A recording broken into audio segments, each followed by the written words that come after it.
So, hi everybody. We are here. Hopefully, you're here to learn how to do head wraps like I do head wraps because it's important to keep your hair covered so you don't end up with sunburned scalp, and helps keep your hair clean a little bit longer, especially when you're out camping, or if you want to go out and you don't want to mess with your hair, then it gives you a chance to kind of cover it up and go out without worry. Even if you hate your hair that morning, you can still do these head wraps in the modern world. Just about every culture has a way of covering your hair. This one is more European, but it translates pretty well. We can use it in medieval. I use it with my Viking and 14th century. So it's pretty, transitions pretty well.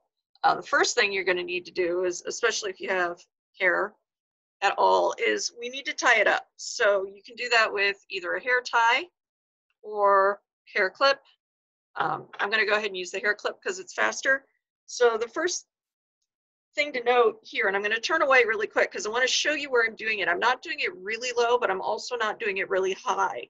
It needs to be just above the nape of your neck. So there's a ridge right at the base of your skull. You can feel it, and that's where we want to set our hair when we clip it.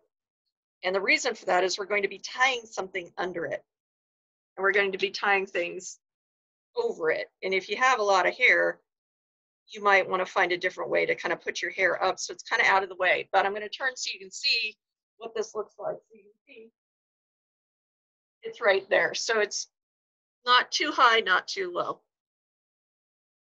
The next thing you're going to want is a little bit about the hardware. So we're going to talk a little bit about the different kinds of hardware that we have. And I want to address hairpins. So these are the things that we use to make the knot stay put and to keep it neat and tidy. There's two pieces to this that make it all important, but you want to start with having the right hairpin. And so we're going to talk about hairpins. A hairpin should be sturdy and not flexible, or if it does flex, it should bend back. It shouldn't hold a bend. This is one of my favorite hair sticks. It's a nice hardwood, and the length is the length of my hand from the tip of my longest finger to the bottom of my palm. That is the easiest way I can tell you how to find a hairpin that's the right length. This one is perfect if I'm using a really lightweight veil to do this with. This one is a little bit shorter. It's also one of my favorites, but you can see it's about almost an inch shorter than the other one. Trick is with this is it's brass, so it does have a little flex, but it's not going to hold a bend if I bend it. So you can it still qualifies as a good hairpin, and it's pretty.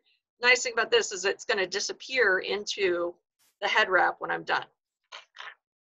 This one will too, almost. This is your average run-of-the-mill lacquer-coated chopstick. They're cheap, they're easy to get. It's longer than you need, so it's going to stick out a little bit more on the sides. But if you can't find anything else, or a cheap bamboo takeaway chopstick, the only problem with those is they splinter, so it's going to get into your hair. So find a smooth takeaway chopstick if you're going to use a chopstick.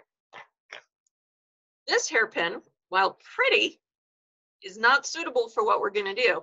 The reason for that is it holds a bend, which means it's not going to resist the hair wrap, and it's going to fold away and your hair wrap's going to fall apart. So you don't want a hair stick that bends. The next piece you're going to need is a kerchief or a veil that is long enough to wrap around your head from the front to the underneath and tie a knot. So what this does is this helps keep this one clean, and it collects the sweat, and you can wash this more frequently than your decorative ones. As you can see, it's got a little bit of staining. I wash this thing in OxyClean. I bleach it occasionally. It's just cotton. You can do linen, but you want something that you can wash because it's going to collect the oils and everything off of your head. So it will discolor. But the whole point of this, the whole purpose of this is to wrap around your head. So we're going to do the next piece. We're going to take it, we're going to find the middle.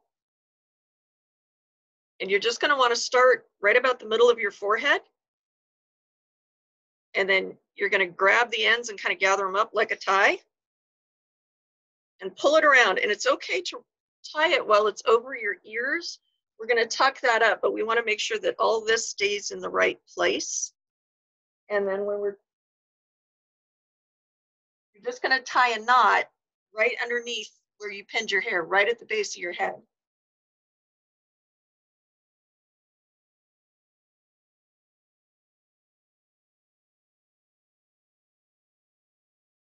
Just like that. So you have a knot there, and that piece of fabric is kind of tucked in under the knot, so it's covering your hair. If you have a lot of hair, you still want to kind of bunch it up and put it in that pocket. You don't want anything hanging out underneath. And then you're just going to tuck the ends behind your ears. So it looks like this. And then we're going to take our hair stick. And this is the important piece. This keeps everything from falling apart. Think of this as like a keystone when you're building an arch or something like that, an architecture. So we are building architecture on our head with fabric. So this is your key, and we're going to put it behind the knot in the back.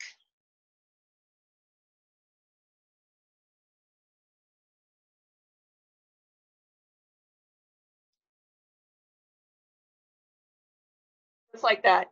You don't want to push it through the fabric. You're pushing it through the opening in the knot. So you're going to push your finger through and then push the stick through that opening so that it looks like that. And you want to kind of feel that it's halfway through. Eventually you'll get fast enough to do this without a, so you don't need to have a mirror to look. It's kind of pointless unless you have 2 mirrors in your bathroom where you can stand with one in front and one behind. So you're going to get used to doing this by feel. The next thing you need is a pashmina length of fabric. And I'm going to stand back so you can really see how long this is.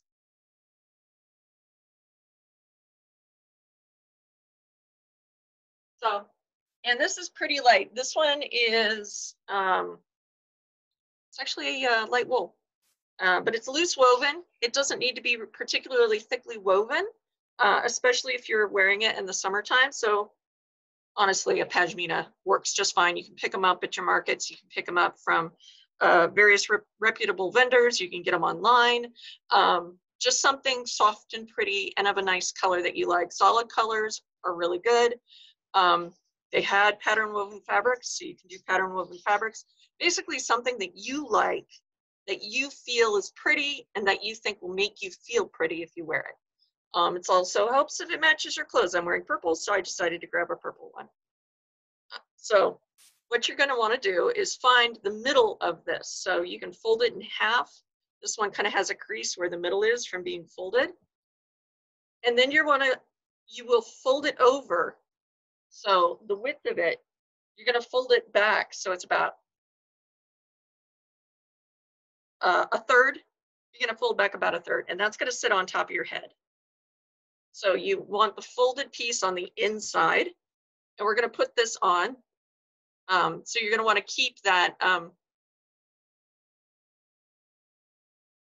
middle piece here in the center. You're going to hold on to it with your finger, and then you're going to flip this around, and you're going to move this down so it's right in the center of your forehead, covering that under piece of fabric. And then you just want to make sure it's smooth. So now we have this big old drape over our head. Go ahead and pull the ends forward. And same thing as we did before, we're going to want to bunch it up, but this time, and I'm going to turn around so you can see, but I want this to go tight around my forehead. It can go either over my ears to start with or under my ears, behind my ears. Then we're going to pull it so that it sits behind the pin. And I'm going to turn around so you can watch what I'm doing. So I'm going to take it.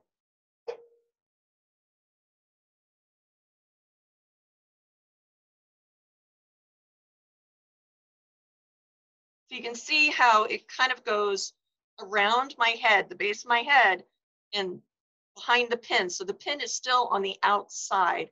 and the purple fabric has gone all the way over the knot from before. So one more look. I can still touch my pin. I can move it around if I need to. And now we're going to take these links and we're going to tie them just an overhand, single overhand tie underneath everything, just like we tied that knot before, but we're only going to tie it once.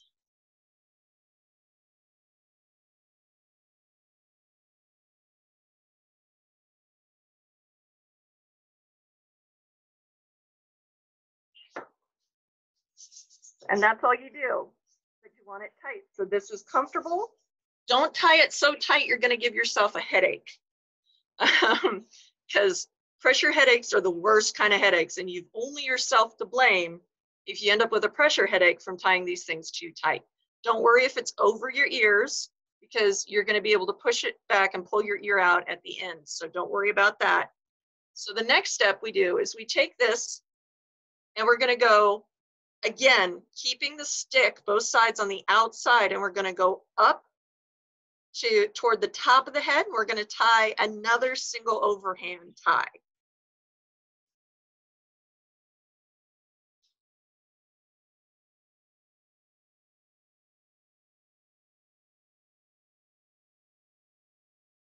So that is now sitting on top of that hairpin and the knot that was there before, but it's the pin itself is what's keeping that knot from slipping. So now you have a tie on the underneath and a tie on top, and your bun and your hairpin and the knot with the stick in it is all in the middle. So that's acting as the doorstop to hold that knot in place. It's not going to fall off my head. It's not going to slip at this point. It's just there. And I have this length that looks kind of like bunny ears. You know, you can be ridiculous with it. Not particularly attractive right now. So we're going to go back toward the bottom and repeat kind of our process. So I'm going to take this and go underneath, and then I'm going to do one more tie.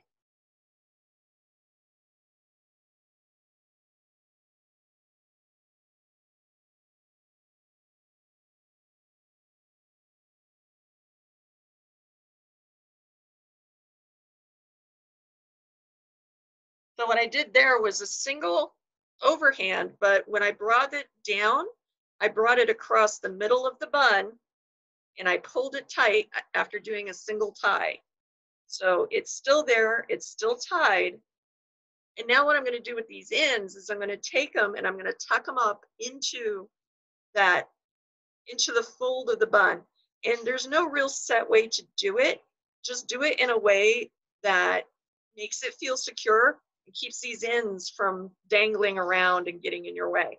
So I'm going to turn around and I'm going to show you what I'm doing. I can do this by feel, so I'm going to show you what I'm doing.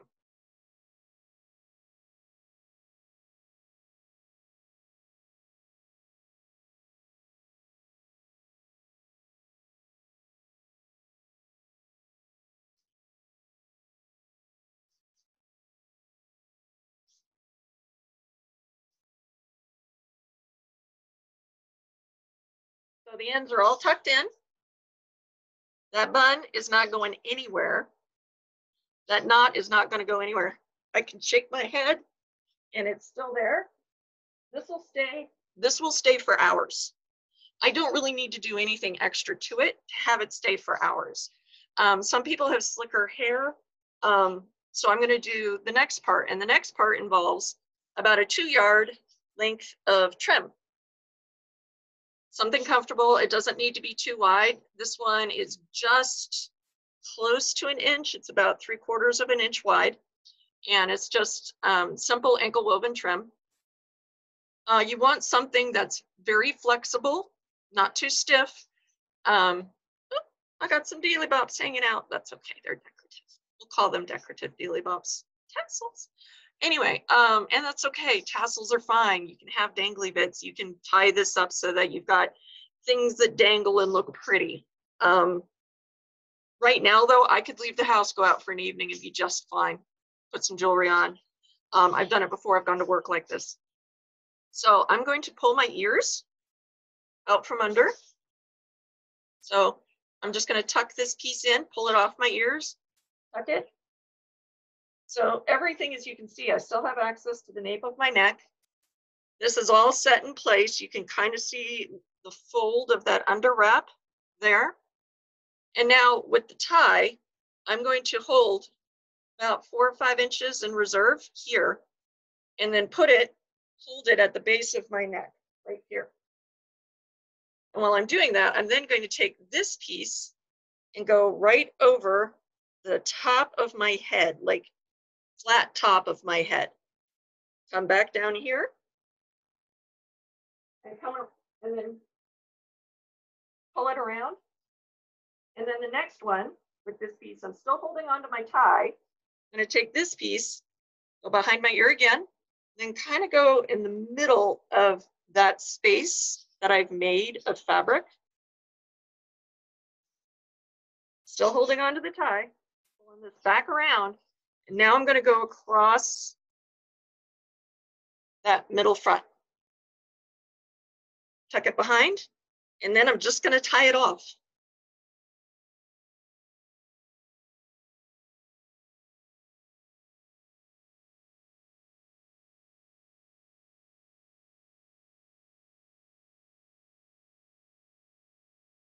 And that's really all there is to it. So if you've caught up any little hairs at the base of your neck, you can just kind of push down a little bit, and it should help it loosen up and free up. If this feels too tight, one of the things you can do to kind of set it, and I always tend to do this myself just to make sure everything is kind of loose and comfortable and where it's going to sit for the rest of the day, is you put your hand right here really hard, just press down, and then take your chin, push it out. And what that does is it pushes up on that and kind of sets everything in place. And so also, if you've made it a little too tight, that's one way to help loosen all this up, because it's going to move it around just enough to set it and loosen it and pull all the tension where it needs to be. And that's how you do this. So one of the benefits, though, for tying it this way is I look pretty. I can go out. This is decorative. I can go out mundanely. I can go out SCA. I'm good for the day. If you have a crown or a coronet that you wear, it acts as padding for that, which is also useful. But the great thing about it is one of these, if you're wearing it, you can tuck it between the bun and your head right here, and push that bun up against it, that knot. And what it does is it helps keep this on your head. So if you bend over, it's not going to fall off. So you have less fear about losing any things you want to put on your head. So in an SCA context, if you wear a coronet, this will help keep that coronet on your head. And it looks pretty. And then your hair doesn't get all messed up as well. So this is sunscreen. My head's not going to get sunburned on the top. My scalp is going to be fine. And that is a head wrap. That's how I do the head wraps. It's that fast, especially once you get practice. But this pin is the key. And the great thing is at the end of the day, when you're done with life, and you're totally done with wearing this, it is one step to pull it all off your head. You grab it right here, you just peel. You can pull the pin out if you like. And it all comes off in one piece. And you're done.